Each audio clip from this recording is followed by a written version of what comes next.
സല്ലല്ലാഹു അലൈഹി വസല്ലമക്ക് അല്ലാഹു നൽകിയ വാഗ്ദാനം നിങ്ങൾക്കറിയുമോ? എന്താണ് അല്ലാഹു പറഞ്ഞത്? യാ അയ്യുഹർ റസൂൽ ബല്ലിഗ് മാ ഉൻസില ഇലൈക വഇൻ ലം തഫഅൽ ഫമാ ബല്ലഗ്ത റിസാലതഹു വല്ലാഹു യഅസിമുക മിനൻ നാസ്. അല്ലാഹുവിന്റെ റസൂലേ, യാ അയ്യുഹർ റസൂൽ, അല്ലയോ റസൂലേ, ബല്ലിഗ് മാ ഉൻസില ഇലൈക, നാം താങ്കൾക്ക് അവതരിപ്പിച്ചു നൽകിയ ഈ ദീൻ അത് താങ്കൾ ജനങ്ങൾക്ക് എത്തിച്ചു കൊടുക്കുക. ഇസ്ലാമിലേക്ക് ക്ഷണിക്കുക, ഇസ്ലാമിനെ കുറിച്ച് പറഞ്ഞു കൊടുക്കുക, ജനങ്ങൾക്ക് എത്തിച്ചു കൊടുക്കുക. താങ്കൾ അത് ചെയ്തിട്ടില്ല എങ്കിൽ അള്ളാഹു ഏൽപ്പിച്ച ഉത്തരവാദിത്തം താങ്കൾ നിറവേറ്റിയിട്ടില്ല. വല്ലാഹു യഅസിമുക മിനൻ നാസ്. അള്ളാഹു പറഞ്ഞ കൽപ്പന അനുസരിച്ചുകൊണ്ട് നീ തൗഹീദ് ജനങ്ങൾക്ക് എത്തിച്ചു കൊടുത്താൽ വല്ലാഹു യഅസിമുക മിനൻ നാസ്, ജനങ്ങളിൽ നിന്ന് അള്ളാഹു നിന്നെ സംരക്ഷിക്കും. ശത്രുക്കൾ ഇതാ വാതിലിന് മുന്നിലെത്തിയിരിക്കുന്നു എന്ന് പറയുന്നവരോട് പറയാനുള്ള ആയത്താണിത്. വല്ലാഹു യഅസിമുക മിനൻ നാസ്. നീ ഇസ്ലാമിനെ കുറിച്ച് പറയുക, തൗഹീദിലേക്ക് ജനങ്ങളെ ക്ഷണിക്കുക, അള്ളാഹു നിന്നെ സംരക്ഷിക്കും. അള്ളാഹു നിന്നെ സംരക്ഷിച്ചിട്ടില്ലെങ്കിൽ, ലോകം മുഴുവനുമുള്ള സൈന്യം നിനക്ക് കാവൽ നിന്നാലും അള്ളാഹു നിന്നെ സംരക്ഷിച്ചിട്ടില്ലെങ്കിൽ നിന്നെ രക്ഷപ്പെടുത്താൻ ഒരാളുമില്ല. അള്ളാഹു നിങ്ങളെ സഹായിച്ചാൽ നിങ്ങളെ പരാജയപ്പെടുത്താൻ ഒരാൾക്കും കഴിയില്ല. അള്ളാഹു നിങ്ങളെ പരാജയപ്പെടുത്തിയാൽ ആരുണ്ടോ നിങ്ങളെ വിജയിപ്പിക്കാൻ? ആരാണ് നിങ്ങൾക്ക് സഹായം നൽകാനുള്ളത്? അള്ളാഹുവിന്റെ ചോദ്യമാണ്. അതുകൊണ്ട് സഹോദരങ്ങളെ, തൗഹീദിനെ മുറുകെ പിടിക്കുക, തൗഹീദിൽ നിന്ന് വിട്ടുപോകരുത്. നബി സല്ലല്ലാഹു അലൈഹി വസല്ലം പറഞ്ഞ ഹദീസുകൾ കേൾക്കുക. നിങ്ങൾ തൗഹീദ് ഉപേക്ഷിച്ചാലാണ് അള്ളാഹുവിന്റെ ശിക്ഷകൾ വരിക.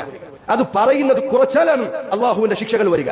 എന്തേ നമ്മൾ കൈകൾ ഉയർത്തി പ്രാർത്ഥിച്ചിട്ടും അള്ളാഹു സുബ്ഹാനഹു വ തആല പ്രാർത്ഥനകൾ സ്വീകരിക്കുന്നില്ല എന്ന് ചിലർ പരാതി പറയാൻ തുടങ്ങിയത്? ശുദ്ധ ഖുർആനിൽ അല്ലാഹു നബി സല്ലല്ലാഹു അലൈഹി വസല്ലം പറഞ്ഞതുപോലെ, വല്ലദീ നഫ്സി ബിയദിഹി, എന്റെ ആത്മാവാരുടെ കയ്യിലാണോ അവൻ തന്നെ സത്യം, ലതഅമുറുന്ന ബിൽ മഅറൂഫ് വലതൻഹൗന അനിൽ മുൻകർ, നിങ്ങൾ നന്മ കൽപ്പിക്കുക തന്നെ ചെയ്യണം, തിന്മ നിങ്ങൾ വിരോധിക്കുക തന്നെ വേണം. ഏതാണ് ഏറ്റവും വലിയ നന്മ? തൗഹീദാണ്. ഏതാണ് ഏറ്റവും വലിയ തിന്മ? ശിർക്കാൻ. വലതഅമുറുന്ന ബിൽ മഅറൂഫ്, നന്മ കൽപ്പിക്കണം, തിന്മ വിരോധിക്കണം. ഔ നിങ്ങൾ അങ്ങനെ ചെയ്തിട്ടില്ലെങ്കിൽ ലയൂഷികന്ന അല്ലാഹു അൻ യബ്അഥ അലൈക്കും ഇഖാബ, അല്ലാഹു നിങ്ങൾക്കുമേൽ ശിക്ഷ ഇറക്കുന്നതാണ് അത് ചെയ്തിട്ടില്ലെങ്കിൽ. ثم لتدعونه فلا يستجاب لكم, പിന്നെ നിങ്ങൾ അല്ലാഹുവിനെ വിളിച്ചു പ്രാർത്ഥിച്ചാൽ നിങ്ങൾക്ക് ഉത്തരം ലഭിക്കുകയില്ല. അതുകൊണ്ട് തൗഹീദ് വിട്ടു മാറ്റി നിർത്തിക്കൊണ്ട് ഒരു നിമിഷം ഒരു ശ്വാസം എടുക്കാൻ ഒരു മുസ്ലിം തയ്യാറാകരുത്. തൗഹീദ് നമ്മുടെ ജീവന്റെ ഭാഗമാണ്. അത് നമ്മുടെ ദീനിന്റെ അടിത്തറയാണ്. അത് മാറ്റിവെച്ചൊരു ദീനില്ല, അത് മാറ്റിവെച്ചൊരു നിമിഷത്തേക്ക് ജീവിതമില്ല. ഇന്നിതാ ചില ആളുകൾ, മുസ്ലിം സ്ത്രീകൾ വെളിച്ചപ്പാടിന്റെ മുൻപിൽ പോയി കാര്യങ്ങൾ ചോദിക്കുന്നത് കാണിച്ചുകൊണ്ട് പറയുകയാണ്, ഇങ്ങനെയാകണം നമ്മുടെ സമൂഹം. ഇസ്ലാം ഉപേക്ഷിച്ചുകൊണ്ടാണോ നമുക്ക് ജീവൻ വേണ്ടത്? അള്ളാഹുവിന്റെ ദീനിൽ ലാ ഇലാഹ ഇല്ലല്ലാഹ് മാറ്റിവെച്ചുകൊണ്ടാണോ നമുക്ക് ജീവൻ വേണ്ടത്? അങ്ങനെയാണോ ജീവിക്കാൻ നിങ്ങൾ ആഗ്രഹിക്കുന്നത്? എന്തൊരു അധമമായ, എന്തൊരു അർത്ഥമില്ലാത്ത ജീവിതമാണ്. നിന്റെ ദീൻ പേരിനു മാത്രം ബാക്കി വെച്ചതിന് ശേഷം, അത് നീ വലിച്ചെറിഞ്ഞതിന് ശേഷം നിനക്ക് നിന്റെ ജീവൻ തിരിച്ചു ലഭിക്കുന്നു എങ്കിൽ എന്ത് അധമമായ ജീവിതമാണ്. അതുകൊണ്ട് സഹോദരങ്ങളെ, തൗഹീദിൽ ഉറച്ചു നിൽക്കുക.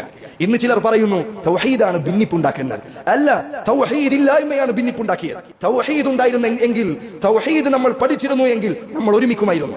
തൗഹീദിലായിരുന്നു നമ്മൾ ഉണ്ടായിരുന്നത് എങ്കിൽ നമ്മുടെ തല, നമ്മുടെ ശിരസ് അള്ളാഹുവിന് മുൻപിലല്ലാതെ കുനിയുന്ന അവസ്ഥ ഉണ്ടായിരുന്നു എങ്കിൽ നമ്മൾ ഒരുമിക്കുമായിരുന്നു. അള്ളാഹു നമ്മെ ഒരുമിപ്പിക്കുമായിരുന്നു. എന്താണ് വിശുദ്ധ ഖുർആനിൽ അള്ളാഹു പറഞ്ഞത്? വഅതസിമു ബിഹബ്ലില്ലാഹി ജമീഅൻ വലാ തഫറഖു വദ്കുറൂ നിഅമതല്ലാഹി അലൈക്കും ഇദ് കുൻതും അഅദാഅൻ ഫഅല്ലഫ ബൈന ഖുലൂബിക്കും. അള്ളാഹു മുഅ്മിനീങ്ങളോട് പറയുകയാണ്, നിങ്ങൾ ഒരിക്കലും ഭിന്നിക്കരുത്. എന്നിട്ട് അള്ളാഹു പറയുന്നു, നിങ്ങൾ അള്ളാഹു ഒരുമിപ്പിച്ചു എന്ന അനുഗ്രഹം നിങ്ങൾ ഓർക്കണം. എങ്ങനെയാണ് അള്ളാഹു ഒരുമിപ്പിച്ചത്? തൗഹീദിലൂടെയാണ്, അല്ലാതെ മറ്റെന്താണ്? തൗഹീദ് അല്ലാതെ മറ്റെന്താണ് സ്വഹാബിമാരെ ഒരുമിപ്പിച്ചത്? അവരുടെ ഹൃദയം ഒരേ ദീനിലായിരുന്നു. അതുകൊണ്ട് അവർക്ക് അള്ളാഹു ഇസ്സത്ത് നൽകി.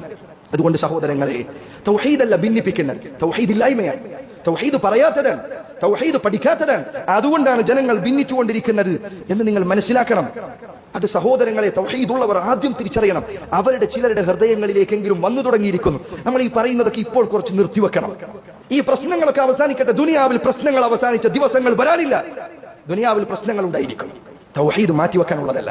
ഒരു പ്രശ്നം വന്നാലും തൗഹീദ് മാറ്റിവെക്കാൻ പറ്റില്ല. ഇത് നമ്മുടെ ദീനിന്റെ അടിത്തറയാണ്. സഹോദരങ്ങളെ, നമ്മുടെ ഒപ്പമുണ്ടായിരുന്നവർ, നമ്മുടെ ഒപ്പം മസ്ജിദിൽ നിസ്കരിച്ചവരാണ് വിഗ്രഹങ്ങൾക്ക് മുന്നിലേക്ക് എത്തുന്നത്. അവരാണ് വെളിച്ചപ്പാടുകൾക്ക് മുന്നിലേക്ക് എത്തുന്നത്. അവരാണ് അമ്പലങ്ങൾക്കുള്ളിൽ തുലാഭാരം നടത്തുന്നത് കുട്ടികളെ ലഭിക്കുന്നതിന് വേണ്ടി. അവരാണ് അമ്പലങ്ങളിൽ നിന്ന് ഇതാ വാഹനം വാങ്ങിച്ചെടുക്കുന്നത് വലിയ വില കൊടുത്ത്. അതിന്റെ അനുഗ്രഹം, വിഗ്രഹത്തിന്റെ അനുഗ്രഹം നേടിയെടുക്കാൻ വേണ്ടി. സഹോദര, ഇസ്ലാമിലെ തൗഹീദ് നമ്മൾ എത്രമാത്രം പറഞ്ഞുകൊണ്ടിരിക്കണം, എത്രമാത്രം പഠിപ്പിച്ചുകൊണ്ടിരിക്കണം. അതുകൊണ്ട് എന്റെ പ്രിയപ്പെട്ട സഹോദരങ്ങളെ, ഒരിക്കലും തൗഹീദിൽ നിന്ന് പിന്നോട്ട് പോകരുത്. ഒരു കാല് പോലും നിങ്ങൾ പിന്നോട്ട് വെക്കരുത്. ഉറച്ചു നിൽക്കുക. അള്ളാഹു നിങ്ങളെ സഹായിക്കുന്നതാണ്. അള്ളാഹു സുബ്ഹാനഹു വ തആല അവന്റെ തൗഫീഖ് നമുക്ക് എല്ലാവർക്കും അള്ളാഹു നൽകുമാറാകട്ടെ.